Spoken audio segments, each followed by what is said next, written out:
My name is Robert Strand, and I have the privilege of being the director of the Center for Responsible Business here at the Haas School of Business. Today's Peterson series event is Hybrid Organizations, Alternative Corporate Structures. And what I will do is I'll introduce here today as I was planning and also play the role of moderator. And our friend Vincent from Patagonia, due to a flight cancellation, won't be able to join us today. He sends his regrets. But Patagonia, of course, is the newest partner for the Center for Responsible Business, so there will be many, many more opportunities to engage with our friends at Patagonia in the future here. And Andy is kind enough to move into the role of discussant, which honestly is, I think, a little bit of a better spot for you, so we can hear a little bit more from you here today. So I'm going to introduce and also play the role of moderator here today. Of course, lunch is in the back there. Everything is compostable from your lunch, so please take advantage of that. And also, please make sure to fill out the surveys that are under your chair. Those help us a great deal getting your feedback. So today's event is co-sponsored by a number of groups. I'm going to start by just telling you briefly the Center for Responsible Business. Our mission is to develop leaders who redefine business for a sustainable future. And the Peterson series, is our flagship speaker series with the Center for Responsible Business. And we convene future business innovators, forward-thinking academics, and distinguished business leaders to discuss and move us forward toward a sustainable future. And we have that represented here on the panel today. The California Management Review is another sponsor, and I am holding up, this is an issue that you should have at your seat. And this was the inspiration, a special issue on hybrid organizations was the inspiration for today's talk. And the California Management Review is the University of California's leading academic business journal. Well, it's a leading academic business journal around the world and is based here at the University of California Haas School of Business. Serves to bridge communication between those who study management and those who practice it.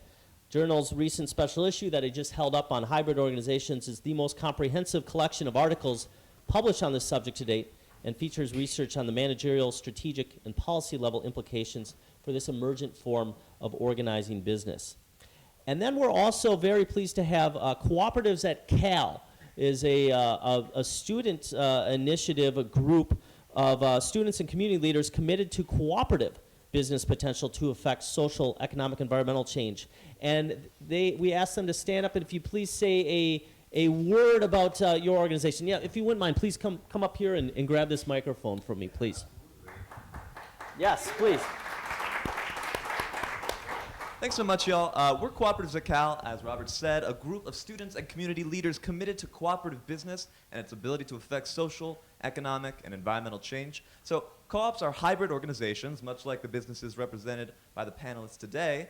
They're governed by their member owners, their customers, the firms producing their goods, or their workers, and this influence forms the basis of a business model that is more democratic and accountable for its actions. So our group is working to make Berkeley a hub for cooperative education in the Bay Area. And we want to work with you, the sustainable business leaders of tomorrow. After the panel, we'll have sign-up sheets in the back where you can add your contact and learn more to get involved in our efforts. We're humbled to be co-sponsoring this event with the Center for Responsible Business, and we're so honored to share the spotlight with business working towards sustainability and social responsibility in the private sector. A special thank you to Robert Strand and Kate Alper, and thank you all for joining us today. We can't wait to work with all of you in creating the resilient economies of tomorrow. Thank you very much.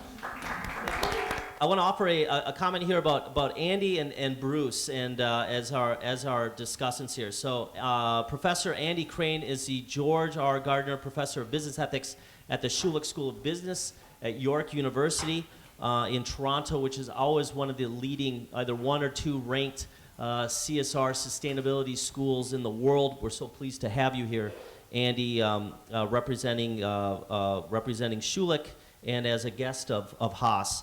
Your research and teaching explore new ways of thinking about the social, ethical, and environmental dimensions of business. Andy is particularly known for his work on the changing role of the corporation in the global economy, where he's had influential in developing a new view of corporate citizenship that addresses the political roles and responsibilities of business. And Andy was a co-author for one of the articles in that special issue that you have in front of you. So Andy, thank you very much for coming and also being so flexible and playing the role here as a discussant. Bruce Limber is General Counsel and Secretary of Clif Bar and Company.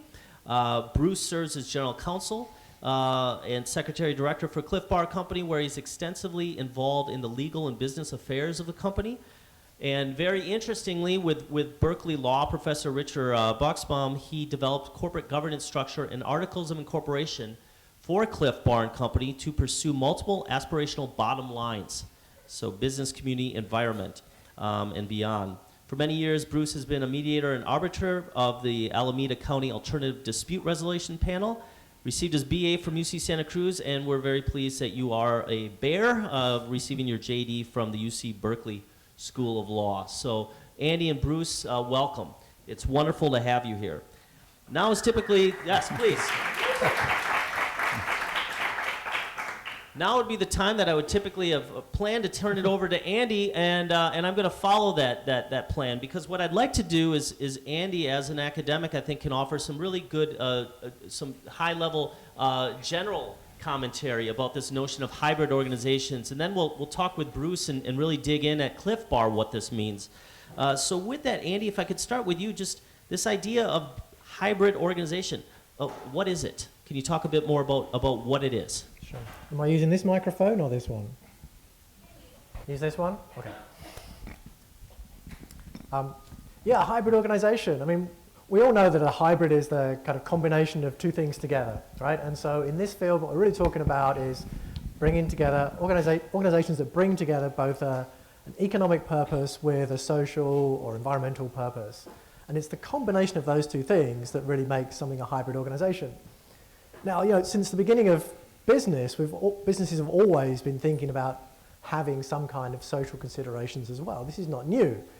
But what's new really is this idea that we're really trying to fundamentally rethink what is the nature of an organization when it tries to do not just have an economic bottom line and some social considerations, but have a dual bottom line, right? That it really has a dual mission, and how does it bring those together?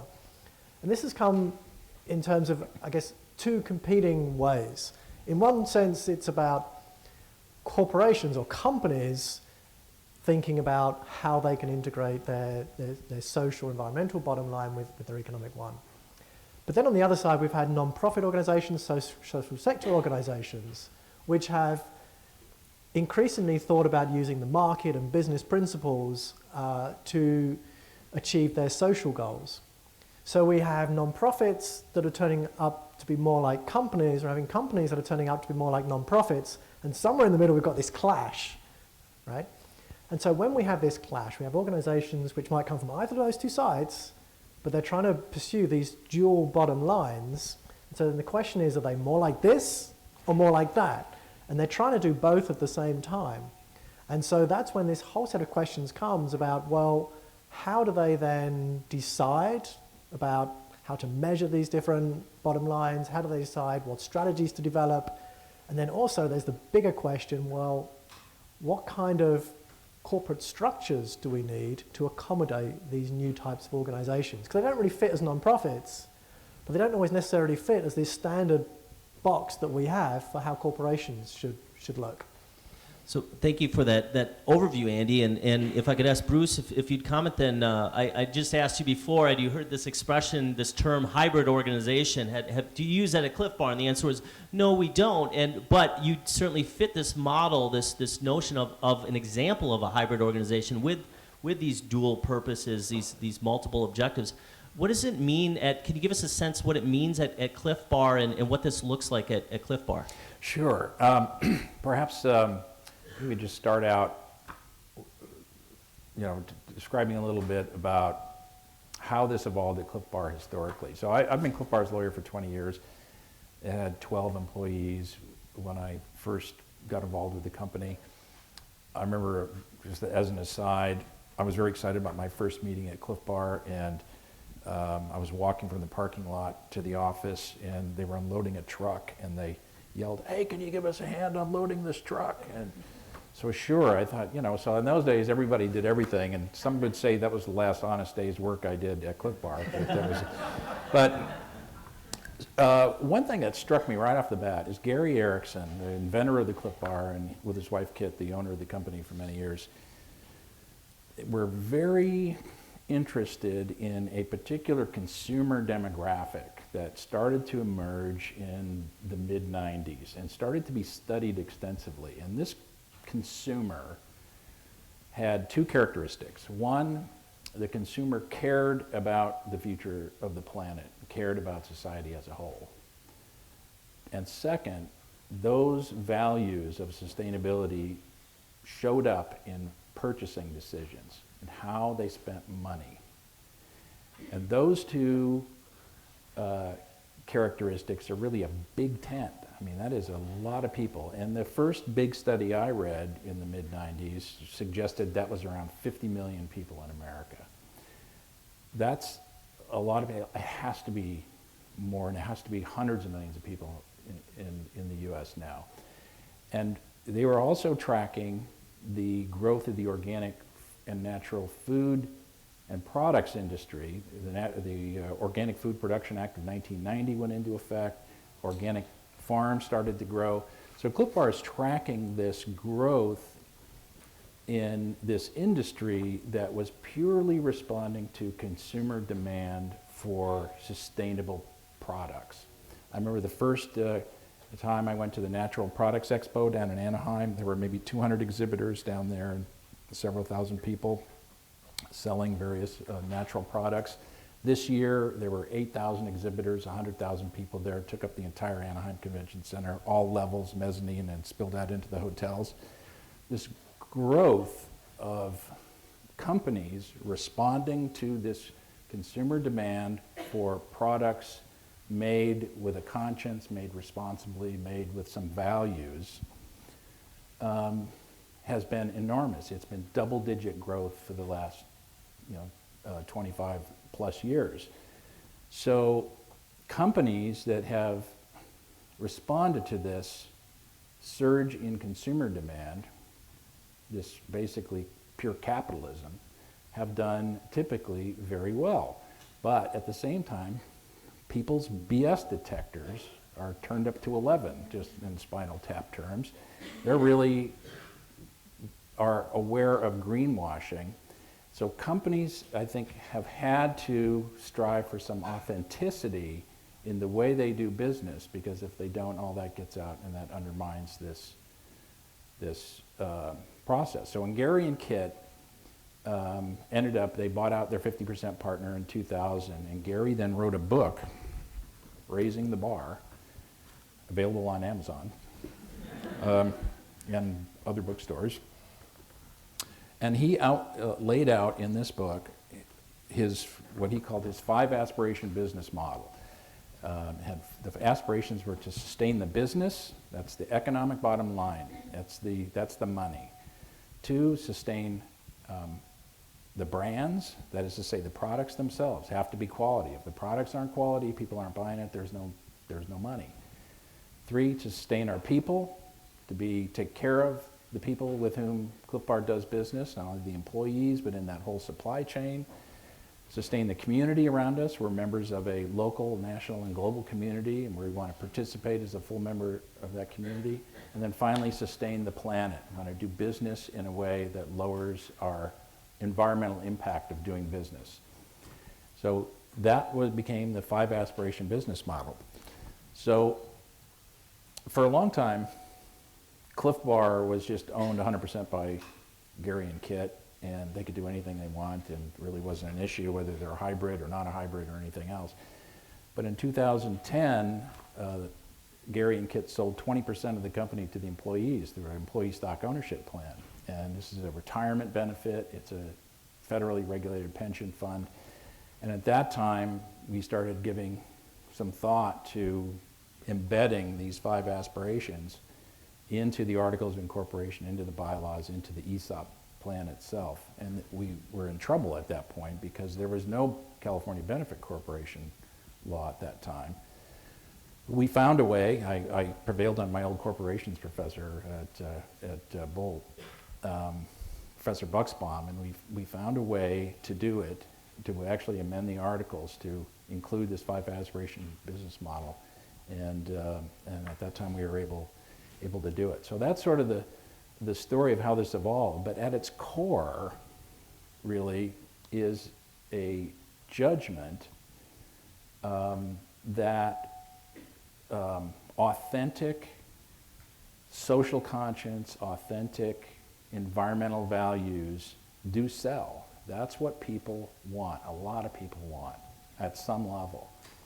And you know, I kind of made the argument that just under the business judgment rule, a regular corporation can make those decisions and be immune from shareholder second guessing, because at its core, this is something that is based in free market capitalism. If I could Sure. go from that, Bruce, and I'd like to come back to you, Andy, on that point, because some of the things that Bruce, well, what you're stating here is there's a business case for this. Right. And presumably there's a business case maybe over the long term, but there's a business case in this.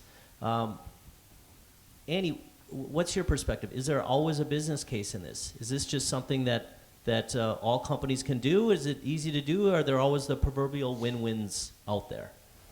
Yeah, it's a good question. I mean, I think that we wouldn't need to have this idea of a hybrid organization if it was easy, right? If you could always align your social mission with an economic one, if there's always alignment between those two things, we don't even really have to think about it, right? We can just pursue our economic mission, and there's always going to be a payoff with our social goals. But there isn't always a payoff, I don't think. And I take what Bruce says, and I think for Clif Bar and many companies like it, it's really worked because they're focusing on, to some extent, a niche of consumers, exactly these ethical consumers that you're talking about.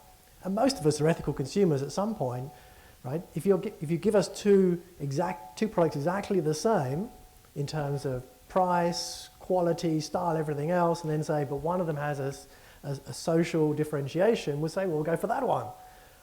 But that's not the choice we often have. There typically is some kind of a trade-off, and these things often cost money, right? And so for many companies, they can do that by then having a premium on their product. And I think Clif would be a reasonably good example of this, of a company that has been able to provide a premium product and therefore charges for it. And all the kind of social dimensions that go into that are something that a large enough group of people will want to buy.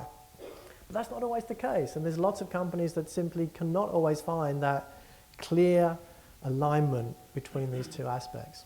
And that doesn't mean you shouldn't do it, right? So then the question is, so why would you then want to pursue a social goal if there's not an immediate economic case for it? And there's two ways of thinking about this. On the first way, we can think, well, okay, is it about there being not so much a short-term economic benefit, but a long-term one? So that we know that customer preferences are gradually changing, this broad group of consumers is widening, and so we know that over the long term this is going to be a great business case. We know that we can get, we know that if we reduce our energy consumption, for example, then we're going to save money, but this often requires a 5-10 year timeline, right? So that the time period really matters, and that's why this is important in terms of how we think about this, the corporate structure. Because for many publicly traded companies, they have to report on a quarterly basis on what they're doing. And if they can't demonstrate this has an immediate economic benefit, then they have real trouble convincing their shareholders this is something they should be investing in. So that's the one aspect, is this timeline. And the second one is about, well, what are the values or the principles of the company behind this? And you're exactly right, Bruce, right? People's BS detectors are very high, absolutely. And all of us, I'm sure, here have seen companies which have claimed these kind of benefits without really being able to demonstrate them very well. And so that's why we've seen this rise of certifications and all kinds of things to give us some credibility behind these certifications. But really, for most people, that's only going to go so far. What they're really looking for is a company that is genuine, that's authentic in what it's doing. And that really requires a company to be consistent about what it's doing in terms of its social and environmental benefits. Absolutely consistent. Not to switch it on and switch it off when it suits, right? If you switch it on because it meets your, because it has a business case, and then switch it off when it doesn't, then you're not going to believe and buy into and invest your emotional energy in that company. So that's the second part, is companies that are actually really committed to this over the long term in terms of the values that are driving the company. And And that's when a privately held company, I think, has a real advantage, because they can really say, look, this is the values of the founders. We can write books about what we believe in. But if you're a company like Unilever or someone like that who does some amazing work on sustainability, but that's really driven by the current CEO. And he could go at any moment, and then who knows which way the company could go.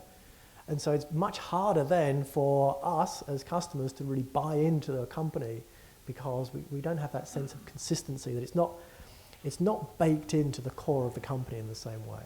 And perhaps harder as customers, but then also I'm thinking about many of the people in the room. Guys, just show of hands, who are students? Who would class? So, goodness gracious, that's wonderful. And many of you will be going out and being managers, of course, in companies and be facing these exact tensions, and particularly perhaps those in the publicly traded corporations, those sort of tensions. So, Bruce, could you reflect on that a little bit here in terms of the time horizon and being a private company and where that may play in? And also you said that there are stock, but it's employees who own the stock, which is maybe a little bit different. They maybe hold it a little bit longer than, for example, the computer algorithm that's trading many of the public corporation stock. Could you comment just a little bit on what impact you think that might have? Yeah, Clif Bar's private. It's going to stay private. Gary Erickson was quoted in the Wall Street Journal as saying that his exit strategy from Clif Bar was death. So, so Clif Bar's perspective is admittedly skewed by that, in terms of it is easier to take the long view because we're private and closely held, and Gary and Kit still own 80% of it, and they can take the company in that direction and take a very long view and invest in for the long term. I think the challenge for companies that aren't private, or there are private but it's venture capital and they have a 5-year exit strategy or a 7-year exit strategy or a 3-year exit strategy, and they want to get out and they want a times X return on their investment, and it's all about that short-term bottom line. That is it's a much more difficult situation to be in terms of developing a sustainability program that really has any kind of longevity to it. For Clif Bar, I'll give you an example. We're building a bakery in Twin Falls, Idaho. We located there. The labor quality there is great. Up to 70% of the power there is renewable power, so it lowers our carbon per Clif Bar by a lot. But it's about with the LEED certification, with the architectural details that we're putting into that building so that people will feel good about working there. There's the landscaping that we're doing, the energy efficiency and all the rest of it. There's a premium to be paid for that, and that payback is more like over 10 years. Usually in a baking facility in the food business, you want to have a payback in the 7 or 8 year range. But we're to have the long view, and we're going to invest, and we're going to have this facility for a very long time, we hope, as long as you all keep buying Clif Bars, and it's an investment that we want to make that otherwise in a public company might have been squeezed to eliminate amenities and green features and so forth to get that payback period down into some more acceptable range. And I'd like to come back with and dig into that just a little bit more, Bruce, here, but also offer a fair warning to you all that we'll be opening up for questions fairly soon. So please be thinking of some questions, and what we'll ask you to do is queue up in front of this front microphone, and also please introduce yourself before you ask the question. So please get some good questions going here, and then we'll get into more of the conversation here. But Bruce, I want to come back to you on this. So we talked about, of course, Clif Bar, private company, owners holding the majority of the shares and whatnot, and where that may make it slightly alleviate some of the tensions that you feel in negotiating these multiple objectives.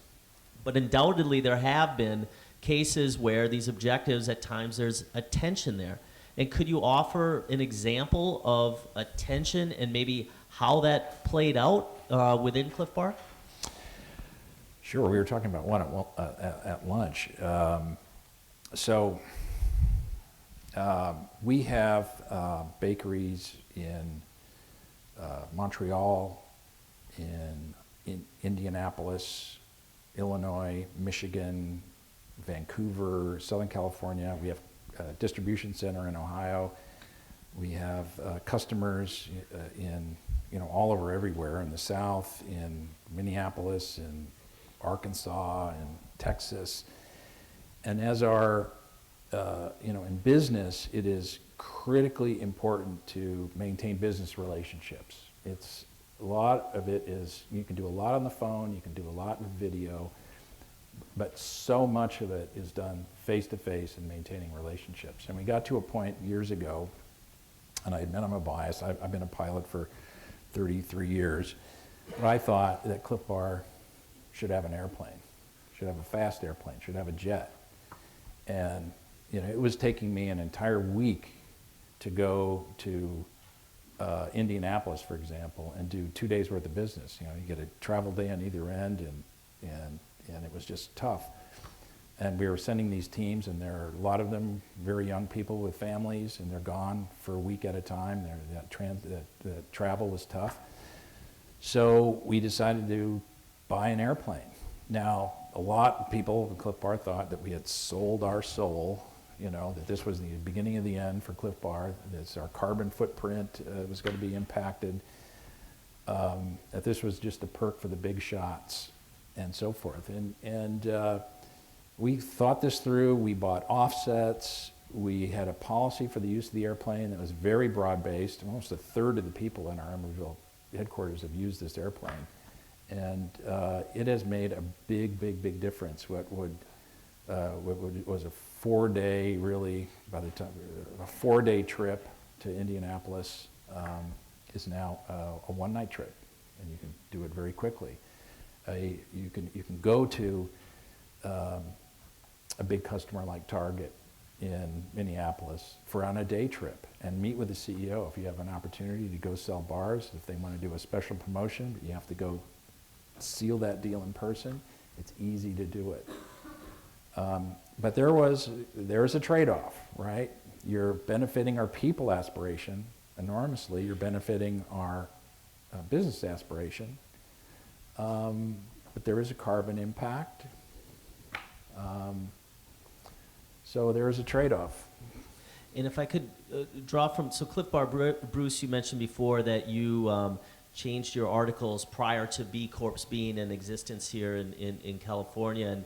And I'd like to turn to you, Andy, just to, because that is a focus area of today. If you could give us an overview, what are B-Corps? What does that mean, and what are you seeing, what's going on with B-Corps these days? Yeah, well, I'm not sure that's really the question you're asking, Robert. The question you're probably asking is, what is a benefit corporation? And there's two different things, right? A B Corp is a certification which doesn't require companies to have a change in legal status, whereas a benefit corporation is about a change in the legal status of a company.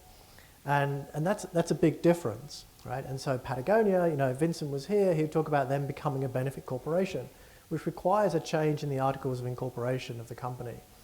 And states in their legal statutes then that they have a multiple bottom line, or whatever it is their social purpose is, gets written into their articles of incorporation, much like Clif Bar did themselves, without this legislation being in place. And this type of legislation is starting to emerge in many different places, happened right across the United States. More than 30 states now have passed this legislation, or have at least considered the legislation, which is really about giving a clearer legal status to companies that have this multiple bottom line. So that, and the prime reason seems to be for many companies, that A, they can commit to this over the long term, and particularly if there's any kind of change in ownership, if there's succession from the original founders, it's preserved irrespective of who owns the firm. And you can't then have kind of activist shareholders who then try and claim that the company shouldn't be trying to tackle its social bottom line. It should always focus purely on maximizing shareholder value. And this is something that's happening not just in the US, but all across the world. In the UK, there's a community interest companies. In Canada, there's a similar organization, a similar type of structure. So these things are starting to happen. And I did a piece of research that you'll see in the journal article there, which is looking at why certain states were passing this legislation and why some weren't, and what were the kind of arguments used on either side. And it is a live question, because on one side you have people that are saying, well, as a company, there are existing forms of corporations, they can already pursue a social objective if they want. Why do we need to change anything? And there are people in non-profits saying, well, this is going to threaten our identity. It's very clear now we have companies and we have non-profits. Why do we need this thing defined in the middle, which confuses everybody's identity about whether it should receive tax breaks and all these kind of other things? It's confusing. But in general, I'd say that the groundswell is towards this starting to happen and having this new legal category emerging. And it's going to be interesting about how it plays out across the world. But certainly, if the US is a test case for this, what has happened is we know this has happened. It's been passing in many different states. But the interesting thing is, going back to your question, certification, which is if you like, a lower standard to some extent, is actually been much more popular than the change in legal structure for companies. So we know there's thousands of companies that have chosen to go the certification route, but it's not the case that so many companies have actually gone the route of changing their articles of incorporation. And Bruce, I'll go to you, and I do want to come back to Andy, but just a fair warning. Please start queuing up here. If you have questions, please do stand, and then we'll turn it over and open it up. Bruce? Yeah, I think for Clif Bar, if there had been a benefit corporation statute in 2010 when we did this ESOP transaction, we would have done that rather than doing what we did. I think there are two basic advantages to the benefit corporation statute, and one is, even for a private company with more than one shareholder, there may be an obligation of the directors or the majority shareholders to obtain the best price for the company, no matter who is buying it. It just becomes a pure cash decision. And the benefit corporation statute lets the directors and the majority shareholders consider what the new owners are going to do with the business in that sale. And I think that there's an advantage there. The other is that the benefit corporation statute does allow for a supermajority vote of the shareholders for an articles amendment to get rid of the benefit corporation or to revert back to a ordinary corporation. Whereas I think under the regular corporation rule, it's just 50% plus one share can just undo the whole thing. So I think that supermajority gives a little bit of an insurance policy that just somebody can't get 50% plus one share and undo the whole thing. So those are advantages that benefit corporations have over standard corporations with multiple bottom lines in their articles like Clif Bar. It's excellent additional commentary. I think it was L'Oreal, I think was a case that we're talking about where directors were challenged by their shareholders that they were trying to sell a particular component of their company, and they weren't accepting the highest price because they thought that selling to a particular group of owners would have been better in the long term for the organization. Andy, I'm gonna pose a question to you, but just ask if you wouldn't mind. We will then move to the questions before I ask you to respond to it, but please keep it in mind because it's a macro question. The question that I have is, are these hybrid organizations, are they going to change capitalism? What is the ultimate effect here? So please keep that in mind, and let's weave it into a response. I'd like to turn it over to this kind person at the front. Please introduce yourself if you would, who you are, where you're coming from, and then your question, please. Hi, my name is Roxanne Miller. I'm an alum of the MBA program, and I've spent a lot of time working at foundations that fund nonprofit social enterprises, so nonprofits that are working to employ people who have disadvantages. So they're operating businesses. And one of the questions I had for Andy is, in your research, one of the things we struggle with is that there's no contracting preferences for nonprofits that are operating businesses. So when we go to suppliers to say, hey, look at us, we're doing a lot of good, because we're not necessarily a minority or women small business. You know, there's certain preferences or things that have policies that shape incentivizing changing legal structure. In any of your research around the world, or have you seen where actually then changing to a benefit corporation then could lead to any types of, you know, businesses, increase your business in any way? Yeah, that's a really good question. I mean, I haven't seen it specifically yet, but we are starting to see that, say, with companies now, in terms of how they organize some of their supply arrangements, they are starting to give more credit to companies which are certified as B corporations, for example. So any kind of certifications companies have, that often counts towards their kind of credit when they're going through supply arrangements. And we are starting to see benefit corporations as one of those things. And it is about this kind of clarity then, rather than having this, yeah, we're a social enterprise, without being able to really specify exactly what that is by ticking a box. Having a benefit corporation certification, the certification, not the change in legal articles, but the certification, we are starting to see on, say, on vendor questionnaires. Hi, my name's Tenley Gann. I'm a first-year MBA student. And Bruce, earlier you were mentioning that the Clif Bar started with the growth in demand from this group of people who were conscious consumers and wanted to feel good about what they were buying. Obviously, Clif Bar and Patagonia both cater to that demographic. So my question is, what are opportunities for benefit corporations in other demographics for whom that might not be their top priority, or are there none? Well, I think, you know, at this point, the green economy, or elements of it, are so broad-based. I mean, you can barely pick up any magazine today. Does anybody still read magazines? I still do. Online magazines, I guess, included, but any kind of advertisement. And there is, more often than not, some green element to that product, that because it does, you know, people want it and companies respond to it. So, you know, car companies,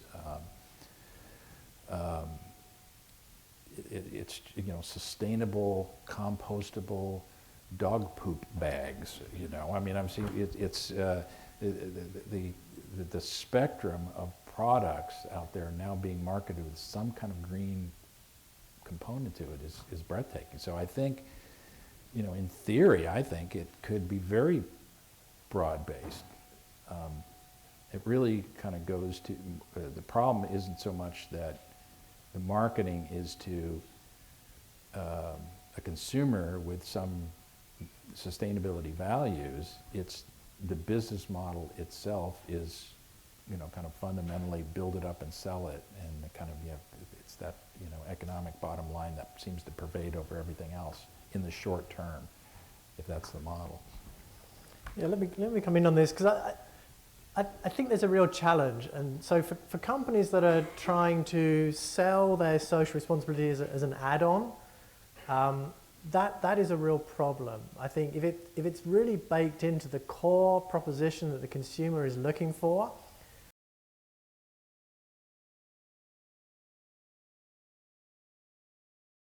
fantastic clothes, they're going to last long, they're going to be really high performance clothes, and the sustainability elements are built into that value proposition.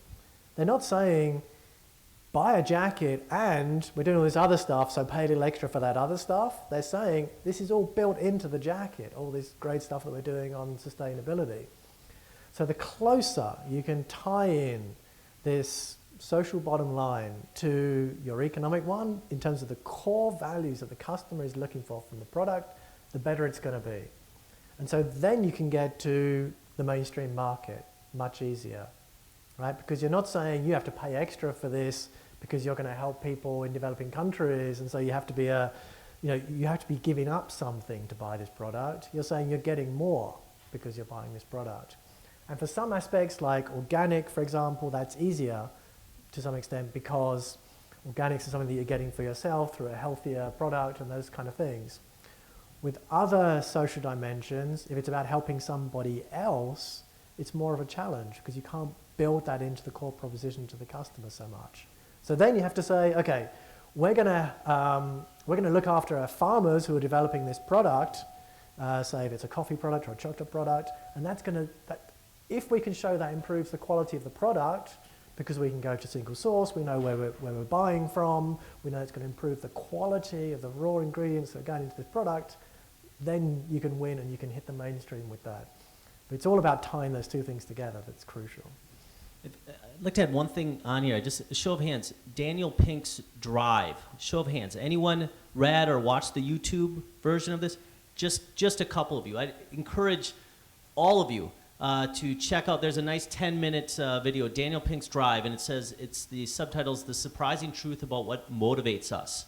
And I think that this is important because here we're talking about consumers, and consumers are obviously critically important. And I think that we could maybe argue, Clif Bar, your entire identity is around kind of an eco-minded consumer, and you talk about, there is a lot of conversation about green, and most of us would say, yeah, we'd pay more for green products. The reality is, I think that many of your consumers, you've got the niche of the consumers perhaps that actually do end up voting with their dollar. And so I say this because it's cautionary tale for you future managers to go out and say, I want to push this sustainability agenda because I really believe in it, and I am going to sell it within the company based on we're going to get more consumers. That's a pretty difficult road to go down at times, because demonstrating that you have increased sales due to this particular sustainability initiative can be very difficult. So the so-called business case is oftentimes very difficult from a consumer angle. But where is it really strong? And this is why I mentioned Daniel Pink's Drive. And that is employees, talent. Clif Bar, I think a reason why so many students in the room, they want to work for you. I would venture to guess that there are a number of people in here who would love to work with Clif Bar, and largely speaking, because of this values that seem baked into Clif Bar, who Clif Bar is, the identity of Clif Bar. And what Daniel Pink's Drive does is it says, for knowledge workers, you have to pay people enough money to take the issue of money off the table. So if people expect $100,000 or whatever it is, you better pay them $100,000. But beyond that, if you want to motivate them, money's a terrible motivator. The best motivator is purpose. And so people that are really jazzed about going because they believe in the purpose of the company, I think that's where the best so-called business case is, because you're going to attract the best talent and you're going to retain the best talent. And so I think looking at how many more consumer sales, okay, that's very important. But let's look at employee attraction and retention. And I think if you ask those of you who are students who are looking to join the workforce very shortly, I think this probably resonates with a number of you, that you want to join a company with whom you feel strongly about the purpose, about what you're trying to achieve. And so really think about that employee element as a stakeholder also, I would add to the conversation. Please. Thank you. My name is Aman Tia, and I'm working with Humanity United, which is a private foundation based in San Francisco that focuses partly on fighting forced labor in supply chains through working with corporations. So kind of from this perspective, I had a question about how you manage your supply chain, and then two related questions to that. Firstly, in sourcing your ingredients, how do you ensure that they're sustainable both socially and environmentally? And if you've seen in your consumer base an increase in interest in issues of forced and child labor? Well, we pay very close attention to that. We have a supplier code of conduct that we worked on for many years that our suppliers are expected to adhere to. We conduct supply chain audits. We source, we do use palm kernel oil, but we buy it from sustainable farms, and we send our people to Indonesia and other places to go make sure that it is as they have represented it. Same thing with chocolate and child labor. We have a Rainforest Alliance standards and so forth. So that's something we very, care very deeply about and spend a lot of money to make that happen. Hi, my name is Kenny. I'm a first-year student at the Goldman School of Public Policy. And I would like to know how you measure and qualify your sort of bottom line social impacts. Measure and qualify bottom line social impact, right, as opposed to environmental impact? Yeah, or let's environmental impact. Yeah, so like the good that you do, like how do you measure that? Right. So what we do is we sort of measure these 5 bottom lines, and we have various metrics, and every year we publish a all aspiration report. Here's the 2014. But I'll take a look at the draft we have going for 2015. So we measure, the business metric is money. Not too hard to measure that. The brand, we measure brand strength using various metrics, but a lot of it that's related to kind of sales as well. I think it's interesting. Clif Bar is the lowest priced bar on the market, which is interesting. People have this idea that it's organic, it must be a premium, but we've gotten so efficient at the business aspiration. We're so efficient at making it that it's actually consistently the lowest priced bar out there. You can typically buy it for under $1, which is an amazing value for a quarter of the price of a grande latte at Starbucks. You can get a Clif Bar, which is pretty great value. The planet metric, we're measuring that by the percentage of our ingredients we buy that are organic, and it's sitting right now at about 78% of all agriculture commodities and other ingredients we buy are organic. That is a huge environmental impact. We also study that. That creates jobs, because organic agriculture creates more jobs than conventional agriculture. It's tons of pesticides not used. It's, all of the kind of ripple effect of organic agriculture. We look at carbon impacts and carbon reductions and whether we're meeting our carbon goals. Our landfill diversion, which sitting right now, we think in 2015 will be about 84%, not just in our headquarters, but in all of our bakeries as well, 84% landfill diversion. People aspiration, we're consistently in the best places to work in America. We had 10,000 hours of training this year. Employees own 20% of the business. I think that's seems to be pretty popular. The community metric, we have donated about 11,000 hours of employee time to the community on various projects on company time. That's about equivalent of 5 full-time positions working in the community locally here. So we measure that. Everybody logs their hours. That's everything from Meals on Wheels to the whole company went and painted a school, water-based paint, of course. We did a community garden in El Cerrito, rebuilt the whole thing. We had all 300 people in the headquarters out there, did a big overhaul of the community garden out there. So we measure it, and then we write a report on it every year. And is that helpful? Yeah. I could add one comment on here. I think it's such an important question about the measurements and even just the term bottom line here. We're trying to speak to business-friendly terms, some non-traditional business concepts. So bottom line, the traditional bottom line, economic bottom line, of course, is profit. And these other bottom lines of impact are really much more oftentimes on a conceptual level, looking down to see a single unit of impact on the social or on the environmental. There are attempts. Puma attempted to do this on the environmental side. On the social side, it gets incredibly difficult, and there are a lot of ethical issues at play on how you would evaluate different sort of social dimensions in here.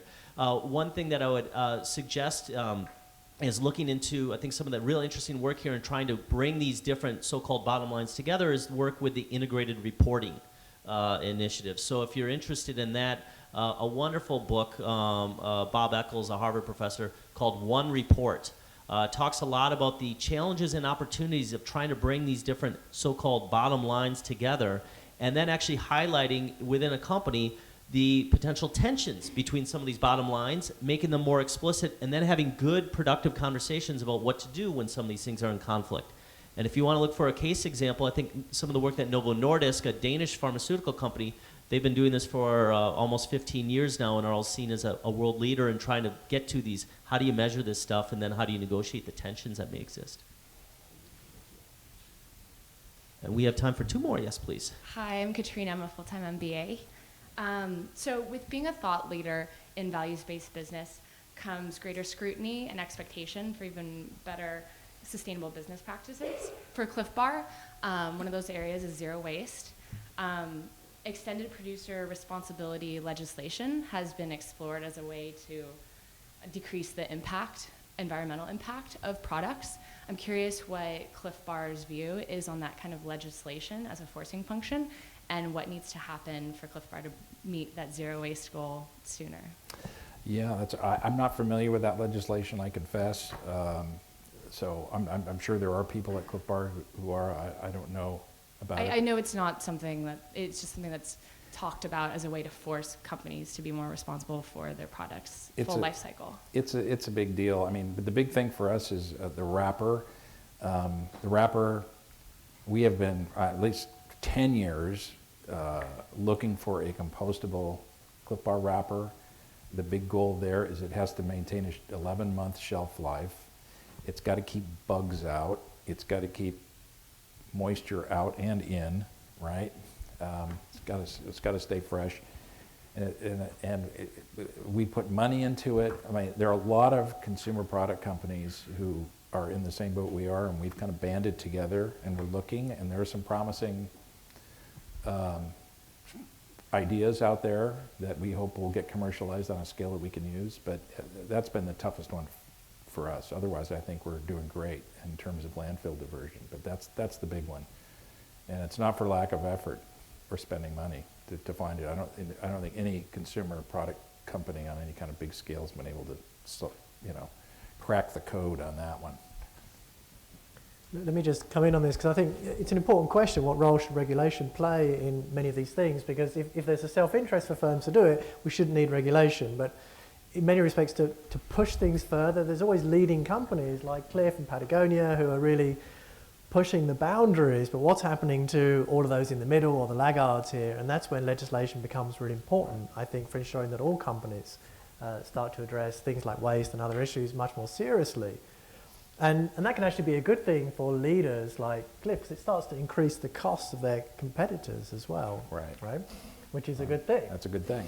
And there's another issue here as well, which is that, and again, come back to what Bruce was saying, that one of the effects of smart regulation is it can encourage companies sometimes to work together to deal with it, rather than seeing it just as a